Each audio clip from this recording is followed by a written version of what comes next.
When clients come, they look for that sameness that enables them to connect, to build the contact. So they're looking for someone like them who understands them. Who understands not just who they are, who understands who they are, what their system is in terms of economics, what their system is in terms of education, what their system is in terms of religion, in terms of gender, how women are treated. Because India is broadly a patriarchal society. And while, yes, of course, in the last 15 or 20 years, there's been a lot of change, there's been a lot of influence, but these are so deep in our DNA. This is Three People in Your Head, a podcast about getting the best out of yourself and others. Co-hosted by John Fleming and myself, Matt Taylor. In this episode, we speak with Anna Chandy, who is a teaching and supervising transactional analyst in the counselling field. Anna is also a thought leader, mental health advocate, and is involved at an executive level in a not-for-profit organisation called the Live Laugh Love Foundation in India. In this episode, Anna shares with us her experience of being a TA counsellor in India. Well, Anna, what a pleasure to have you on the podcast again. Welcome. Thank you for inviting me, especially after the panel discussion. I was looking forward to this interview. Us too. Yeah, absolutely. So Anna, we might get you to just introduce yourself, talk a little bit about who you are, where you come from, what your background is. My name is Anna Chandy. I come from a small city in the south of India called Bangalore. Some of you may know about Bangalore because it's the Silicon Valley of India. I started my TA journey in 2003 and I'm a TSTA now a few years ago. I was the first CTA in counselling from India in 2006. And currently, I am the only TSTA of counselling from India. I've really enjoyed TA because for me, it really helps me work with individuals and families because I'm able to highlight to them and share concepts with them, so which I believe is very important for empowerment, especially psychoeducation. And also, I was drawn to TA because of Byrne's interest in intuition. And I'm a person who actually works with my gut. Great. Excellent. So Anna, you might mention to us as well just how the counselling field sits in India alongside the psychotherapy field and what, if any, difference there is, because we know from our initial podcast with Rosemary Napper around counselling that she sees the counselling field in transaction analysis as therapeutic counselling and what she refers to, I think, as complementary counselling. So people from other professions, maybe social workers, youth workers, etc., using TA in that role. So I was just wondering, is that the same in India, or is there a difference there? So I think I'd take it a step back. I think first is important to understand the mental health landscape and the psychology landscape of India. There's a lot of stigma in India around mental health.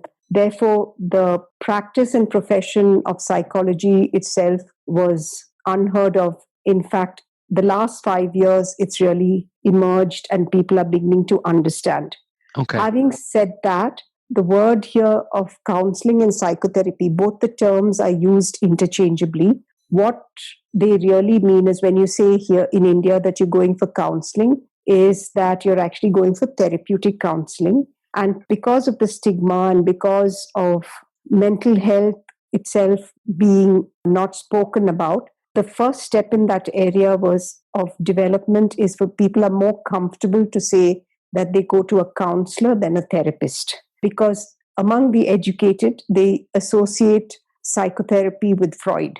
And then they have these visuals that media has kind of created, stereotypical visuals of, person being on the couch and it's never ending and all your life you're being asked probing questions. So they associate it with that. So there's a comfort level both among the general civil society or the public, but also in the organizations. So when you said that Rosemary talks about complementary counseling here, that is, even there's a difference in coaching. when organizations ask for coaches, if it's not a business coach, actually what they're asking for is a counselor who's doing counseling work but has the title of being a coach. They're actually dealing with your personal lives, but under the guise of a coach. Isn't that interesting? And so some of that, the labels are to make people feel comfortable. Yes, to make them comfortable and for it to be more acceptable. Yeah. It's one of the things that over the years in the UK, the idea of going to see a therapist has become less and less of an embarrassing thought, whereas there was a stigma attached to it 20 years ago, but now it's becoming more acceptable. So, yeah, I can understand. It's comparable as well to Ireland, Anna, in the sense that we're probably about 10 years behind the UK. There would have been a lot of stigma in Ireland around mental health. And I think for a lot of people, referring to the person they're working with as a counsellor is still much more acceptable than saying I'm going to see a therapist or a psychotherapist. So there is comparisons I can understand. We're probably a little bit further on in that journey, but it's definitely a similar journey. And for us, it was because of religion. That was a huge influencing factor in not speaking about feelings, not opening up. So can understand how stigma can affect the semantics and the words around things. Yeah, it's very interesting. And I suppose that leads on just to kind of inquire really about culture and how culture can affect the work that you do and how that might be different in India from what Matt or I might have in our frame of reference. I think I'd first like to say broadly, India has a macro culture. And within that macro culture, there are many micro cultures. Yeah. And that's one thing. And then I'd like to also share that culture is interlinked to demographics, social demographics, economic demographics, religious demographics. And these demographics have been passed on multi-generationally. They're very deep in our DNA. And so I really go with Jean Isley Clark's idea that the cultural frame of reference is much, much more deeper and difficult to kind of bring out into the open and work with. And therefore, the reason I say about cultural sensitivity is that when you say you're Indian, I'll just give you some kind of demographics. So first we become Indian. Then we are either North Indian, South Indian, East Indian, West Indian. Those are the broad demographics. And then you go in the South, there's so much of difference between the neighboring state. And these are so deeply encoded and embedded in us. And these demographics just don't show up that easily.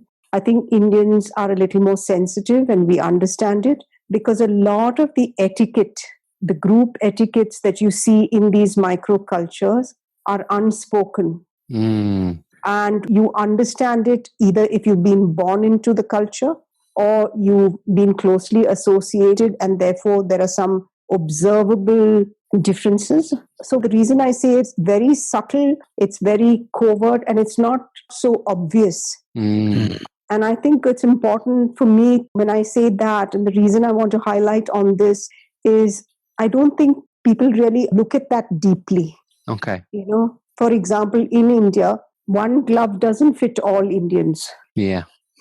And I'd like to illustrate that. And I illustrate that as a psychologist who's actually very deeply interested in this because I come from a certain social structure. Okay. And therefore, the client population that I work with are primarily for that social structure. Yeah.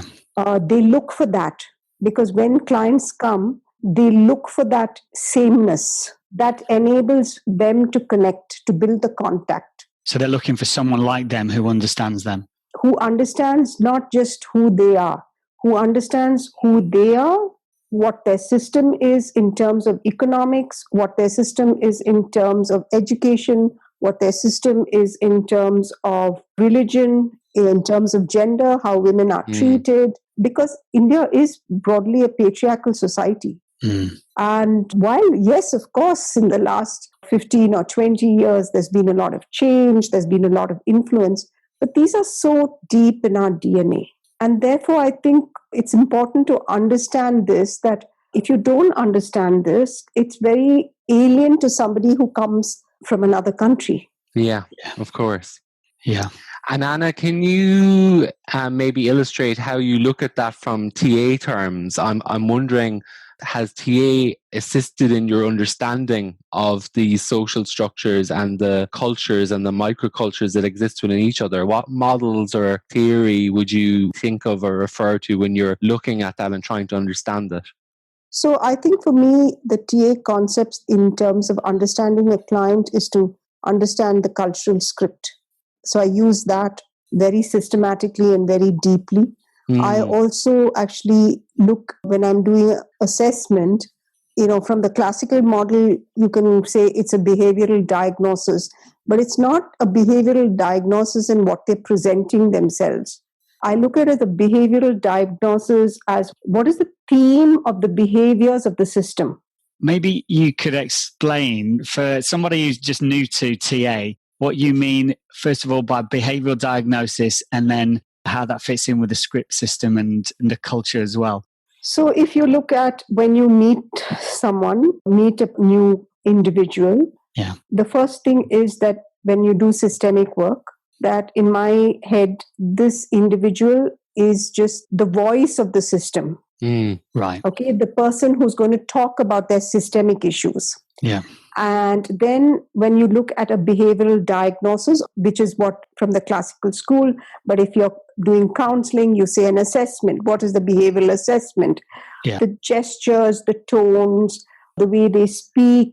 When I say I look at it from a systemic, I ask them about the theme in the family, because, in the first session itself, you can understand that is the individual really the odd one in the system, or is this the systemic theme and systemic behaviors? The reason I say that, let me explain something about behavioral. I talked about a North Indian and a South Indian. A North Indian, for the South Indian, we experience them as loud, aggressive, and boisterous. A South Indian behaviorally is expressed as more withdrawn, more quiet, and who underplays themselves. That's so interesting. So if you look at it, when we just say, oh, he's from the North, and it's almost like, okay, so you expect them to be like this, loud and boisterous, almost in your face. But if a South Indian does that, who's loud and boisterous, then you're wondering, oh, so this one's the odd one here. Right. There are some differences within the UK, which is obviously way smaller. They talk about the North and South divide. So I can understand that. And especially with such a vast subcontinent. So let me elaborate, because I think it's important for people to understand when I talk about demographics. Yeah. And I talked about, we come from certain demographics, whether they're economic, whether they're social. It's been very interesting. And in fact, we've collected some data in our office, because I'm very curious about these things. One of the first few meetings, some of the people who are from a certain demographic financially would drop numbers. And the dropping of the numbers is actually, for them, you're under scrutiny to see if you're overwhelmed by their wealth. Right, okay. Because if you're overwhelmed by their wealth, they are not going to share other aspects of themselves. Yeah. So when you say they drop their numbers, they're dropping information for you to respond to? More than responding, to see how you're going to react. React. Okay. Yeah. Are you going to get scared? Are you going to get overwhelmed? And some of them will tell you that later. Yeah. I've had that happen to me with a client where the client was much older than me. And the client went on to talk about how much older they were than me. And it was all about checking out how was I going to react to that.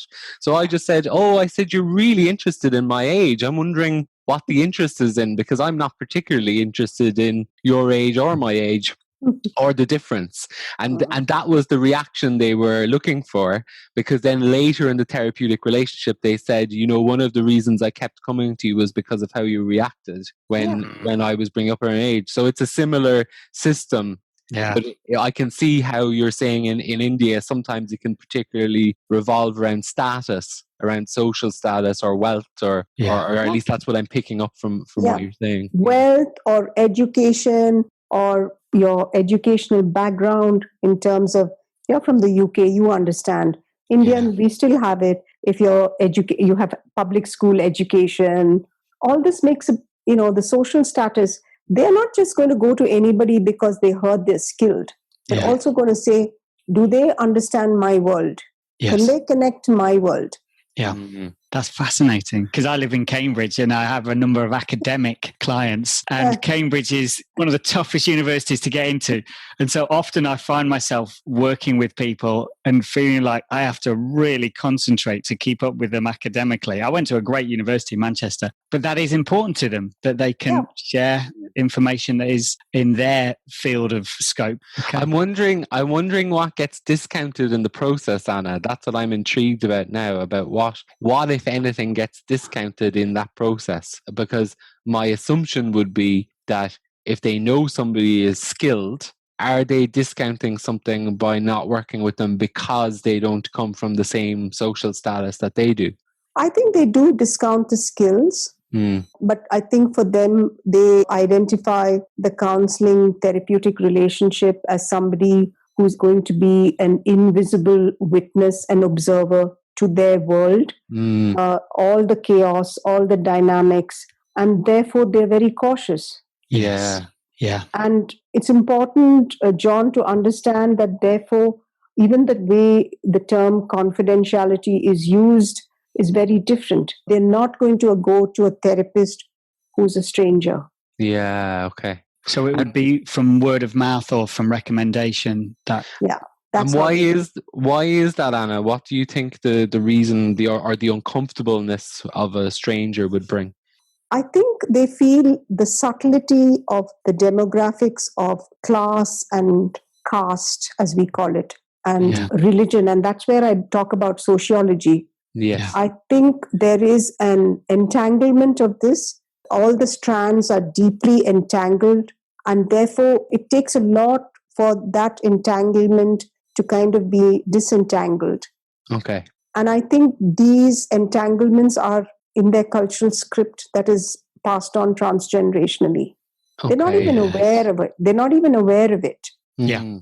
Yeah. I'm thinking now about, from what little I know about India, I've been to Calcutta a few times, and from those trips I've learned some about the culture in Bengal, but obviously that's a very small province in a very large country. Well, not small maybe, but it's one of many. And that is that there's so many religions in India. Yeah. With, I think, Hinduism probably being the predominant religion. But I'm just thinking about what you're saying there, that it's also probably then based on things like religion as well, where people will only go to counsellors from or who are practicing the same religion that they are. Would that be? Maybe for some denominations, yes. But I think I'm smiling because I would say they would go to, for example, if they're choosing women, they would go with women who they don't identify as alpha. Because, early on in my practice, I've had that maybe about 7-8 years ago, not now anymore. But I would have, if wives were seeing me, I would have husbands come in immediately to just check me out to see who's this lady. Is she an alpha woman? Is the marriage going to take a turn? Because somewhere there's an assumption that the therapist or the counselor implants ideas of liberty and progressiveness in the individual. That's interesting. Yeah, and that's exactly why I actually do systemic work. That makes total sense now, because obviously you have to be very sensitive to not trying to disrupt the system that this person is held in for them and the family and the expanded family and culture. Yeah. Wow, that is such an interesting consideration, because in the West, it's obviously much less so. Your attention goes with the individual and you pay attention, you ask them about their families. What's interesting for me is, having met you a couple of times, you strike me as a strong woman, a strong-minded woman. And so do you find yourself having to not necessarily play a role, but have to be, again, sensitive to the husband who's come to meet you to make sure that you present correctly? I am a strong woman. I am considered a strong, independent, radical woman for India. Having said that, my practice, 70% of the client population have been high achieving, strong, independent, authoritative men and their systems. So I think when I look at my role or my task, I walk a very fine line because I actually engage with each member of the system in a way that they feel comfortable and psychologically safe. And also the way when I confronting them or bringing to their awareness an inconsistency, I do it in a way that they will not experience humiliation or inadequacy in any way. So it's really it's actually what I would say a very focused job that I do, and the experience has come over the years. And initially, I used to think that this was something that I was doing very different in India. Having said that, I know that Robert Goulding actually spoke about in TA training in his days that the people who are in the training group, the trainer should be their therapist also, so that he or she actually becomes understands all the various enactments. And of course, now it's all separate. But recently, I heard a podcast of a psychologist, Dr. Brannan, and he spoke about this, about the importance of one therapist seeing all members of the system. And I liked the metaphor he said. He said, otherwise, it's like having 5 children and sending them to 5 different schools for education. I like that idea. And it also makes me think about you as a TSTA, so a teaching and supervising transaction analyst. The training for someone who is becoming a counsellor in your context would be quite different then. Having to consider all those sensitivities, very different from somebody in the UK. Yeah, I think the training is very focused in this area because all my associates, we have something called the Sunday stimulations, where I give everybody who's associated with me and working with me, I give them 1 hour of a teach of some, doesn't have to be just TA, it can be some reflections, something that I've learned from a podcast, and then I theorize it in TA terms and share it with them just to keep increasing their learnings, etc. Yes, it is very strenuous, but I also actually work in a very different way. I partner with international trainers to come and train in my groups because I want that. I believe in having an expanded frame of reference, and I know how much I've benefited from that. So I would like people who train with me to have that. So I invite trainers from different fields and across countries to come and train. I think that's good for the training.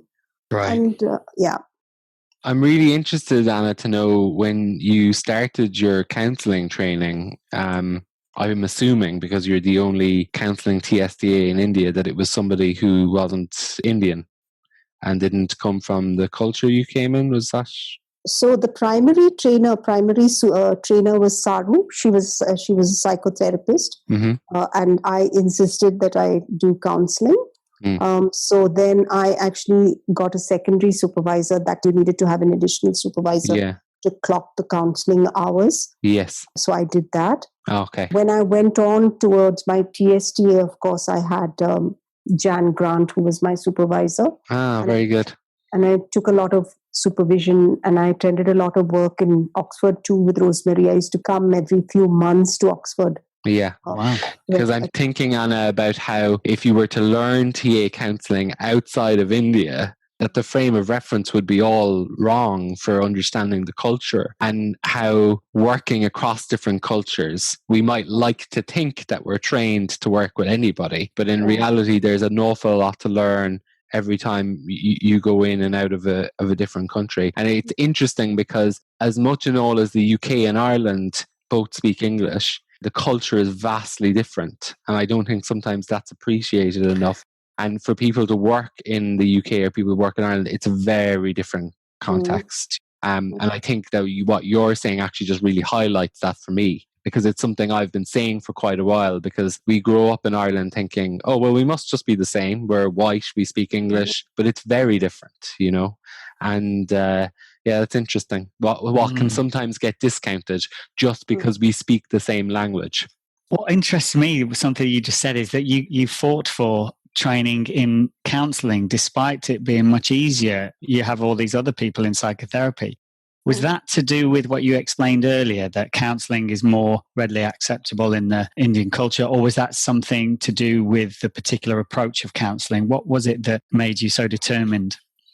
So when I joined a transactional analyst, I was already a Rogerian, right. which was client-centered work. I'm a Rogerian at heart. I believe a lot in the work of Carl Rogers. Yeah.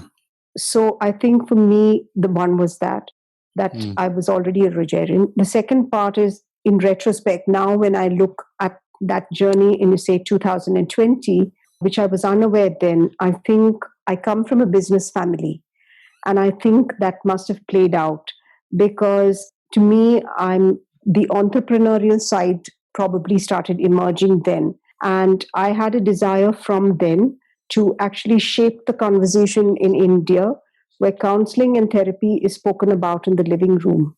And therefore, you need to, I had a teacher once who said, if there's a boulder in front of you, and it's coming in the way of you achieving your goal, you need to learn how to either push the boulder or walk around the boulder to achieve your goal. So now when I look at the reason I selected counseling at that point, and vehemently, probably it was the entrepreneurial part of me that saw a opportunity, right, and which was definitely what I worked towards.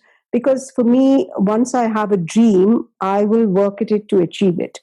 And that's why I said I'm also very radical. I'm radical because I also push the envelope.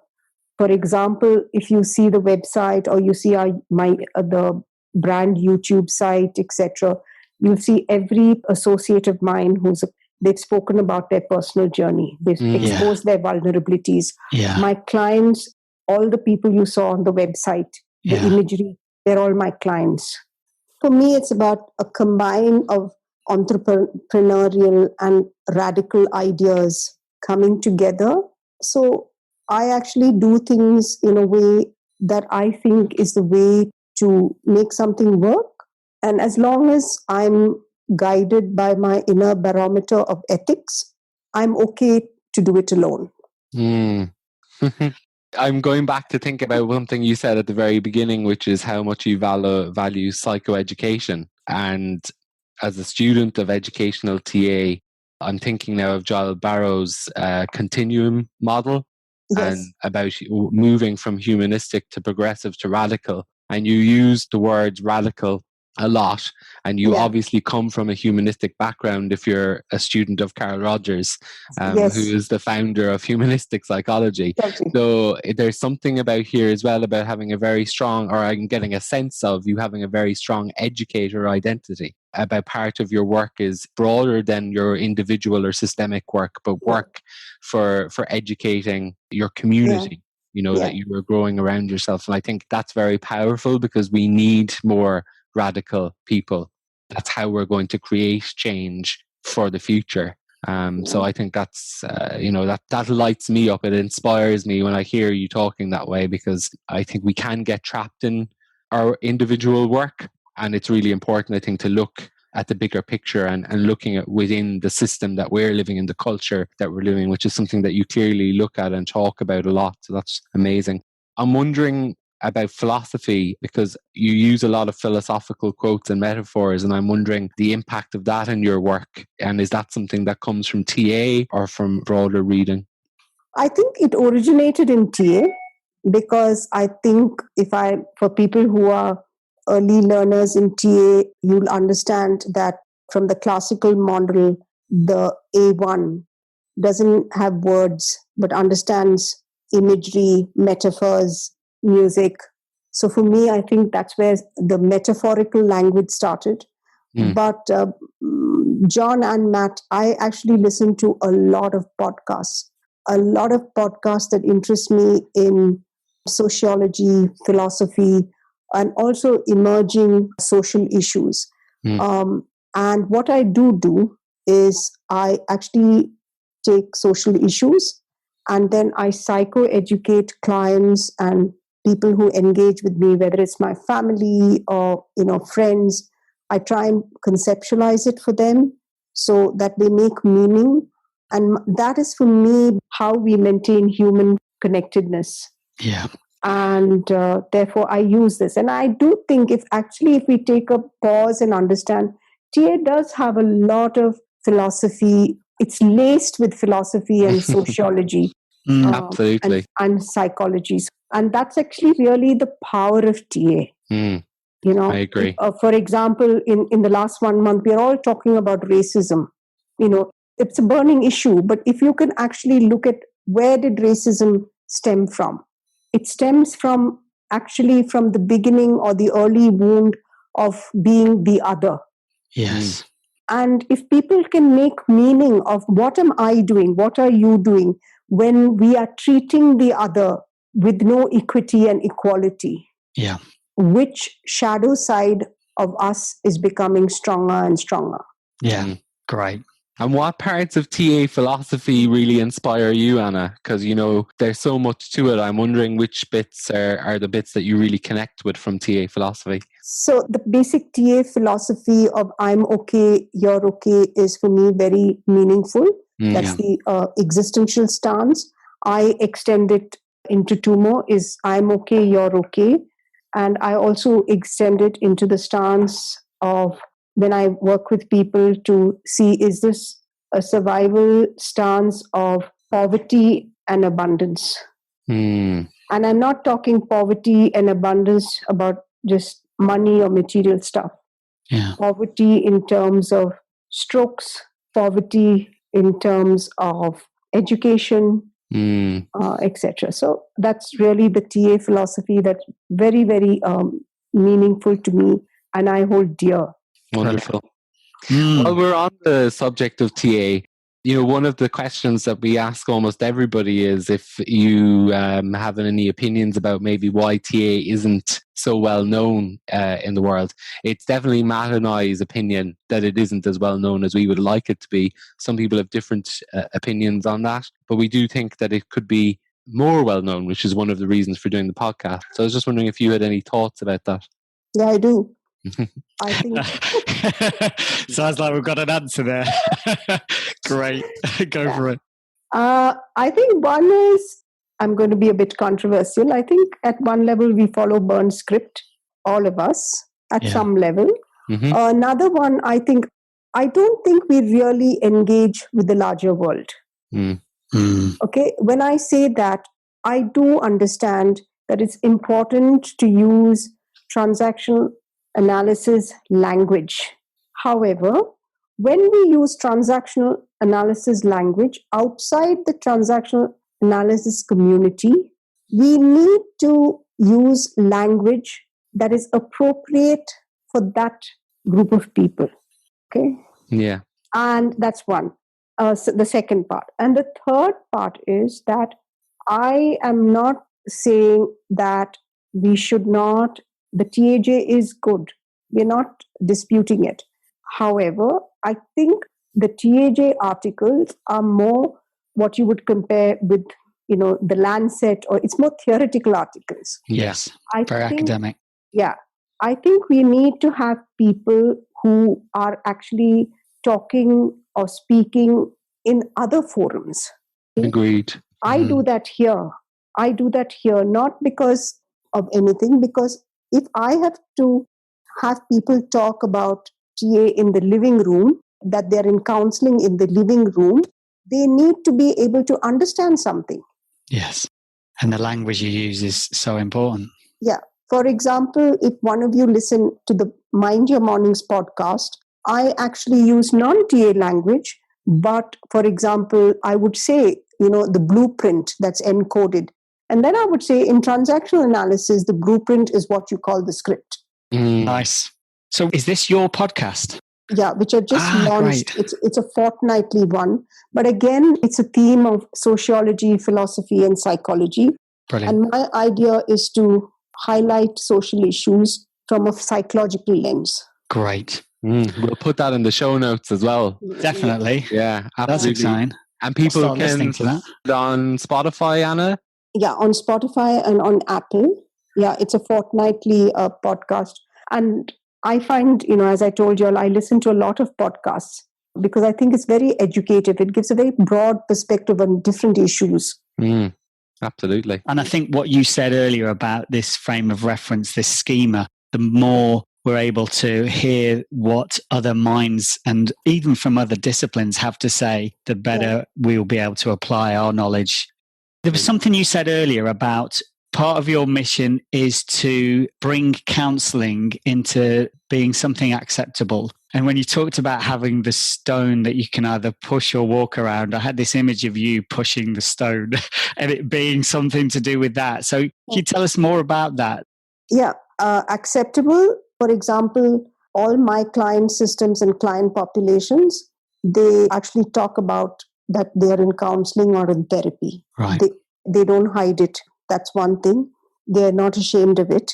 In fact, it's quite interesting because when they come to the office, because of appointments, they're all sitting in the reception room. So they all talk to each other, introduce themselves. So that's one thing. The other area that I do for this is that I've actually looked at a multi-pronged approach. The podcast is one. Yeah. I've also, and I have to say it with deep gratitude, that I've actually worked with a few very, very well-known social influencers of our country. Yeah. And they've come on national television. They've spoken about me internationally at all forums that Brilliant. I'm their therapist. Yeah.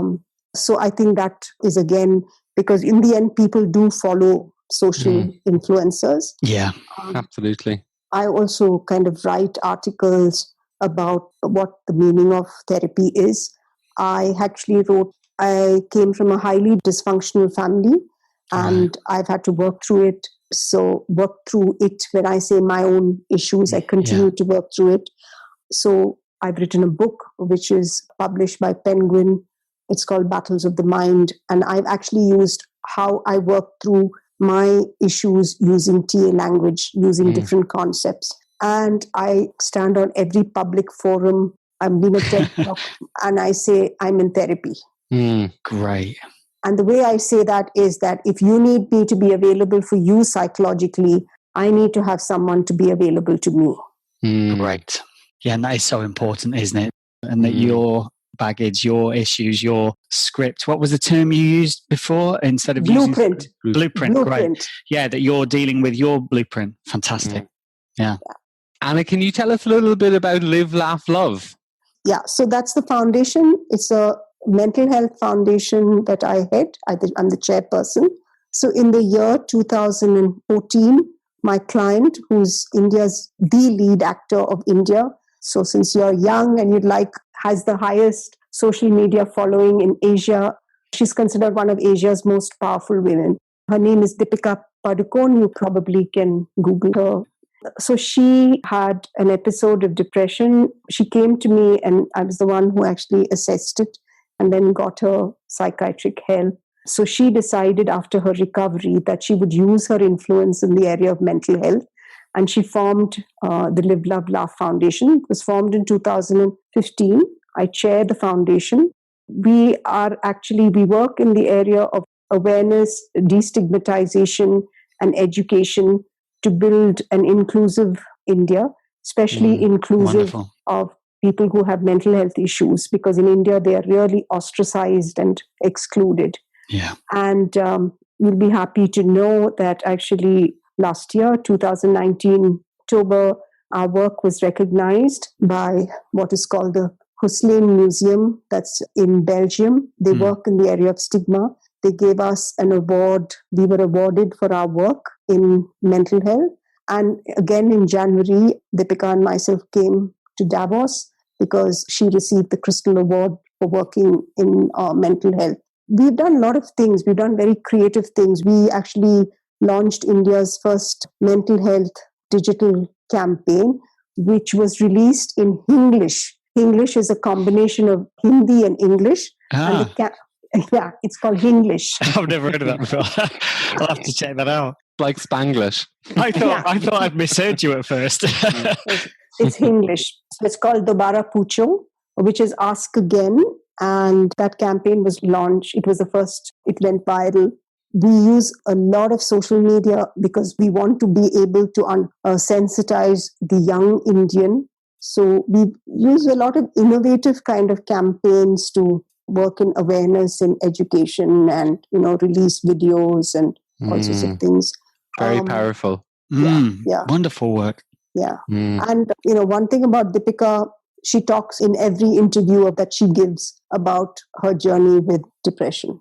That's very powerful, I think. Very powerful. Especially when you're trying to raise stigma, and she's a role model. That's the thing, a huge role model. I think that's very, very powerful. That's great.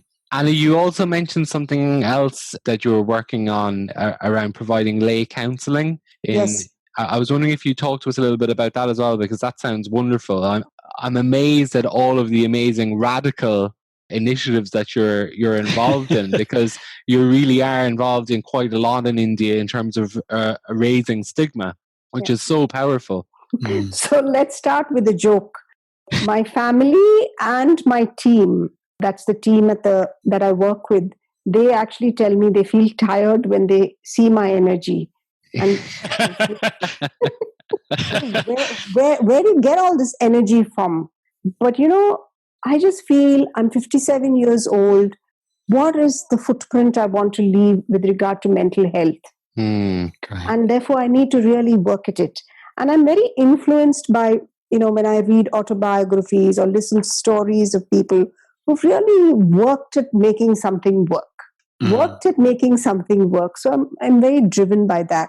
Actually, let me tell you what I've done. And because I do systemic work, so again, because of the work of working with systems, and I work with some very high-profile family systems, when they actually understood the power of mental health work, they said that part of their CSR, which is their corporate social responsibility, they would like to actually engage with their communities in providing counseling skills.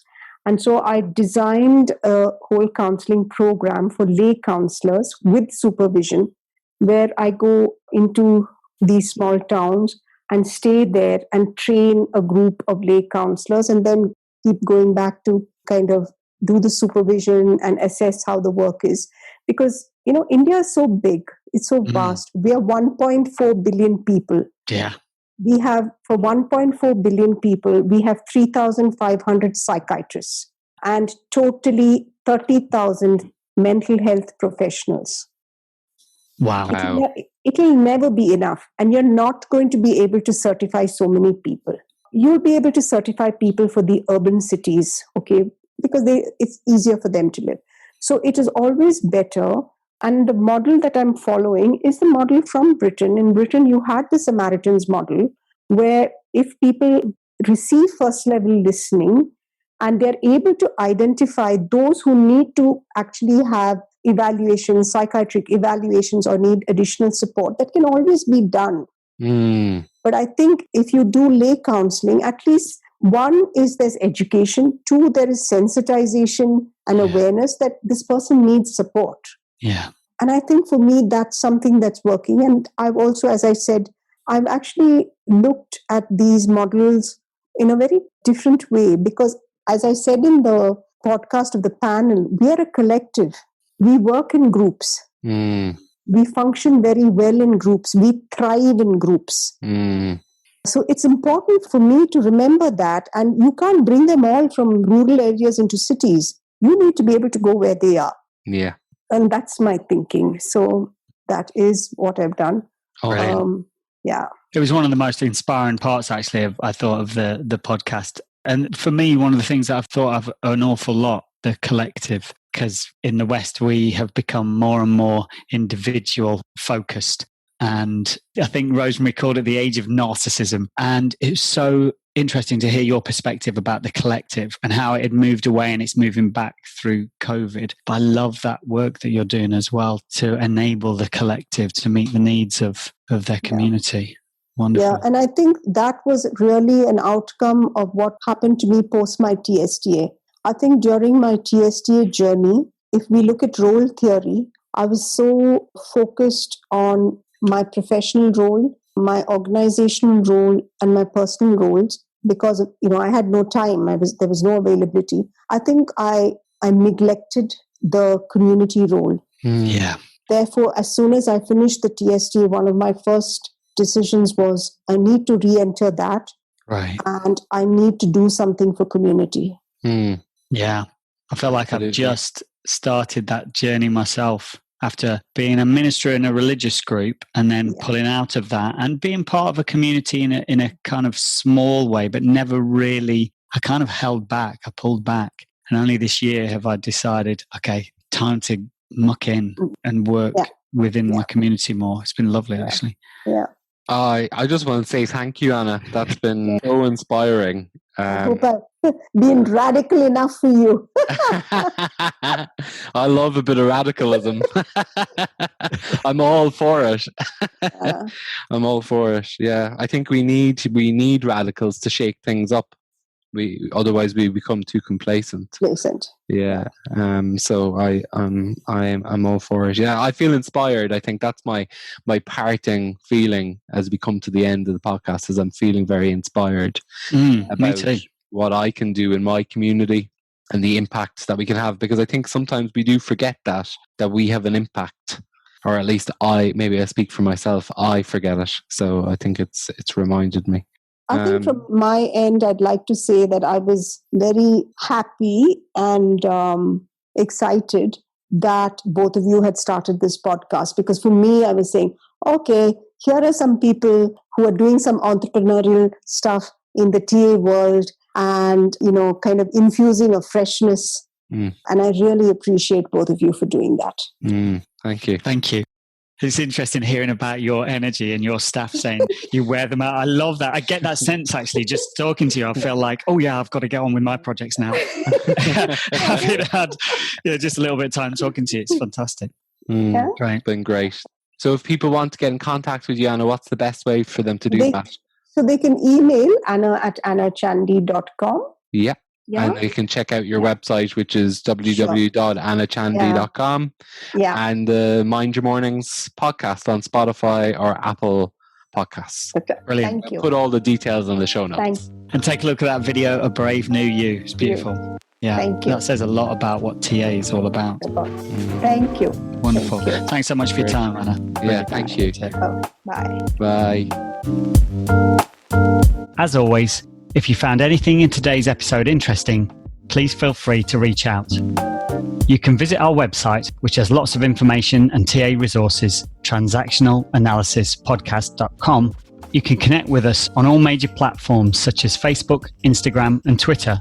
And you can email us at 3peopleinyourhead@gmail.com using the number 3 rather than the word. If you haven't already, please follow us on Apple Podcast and Spotify.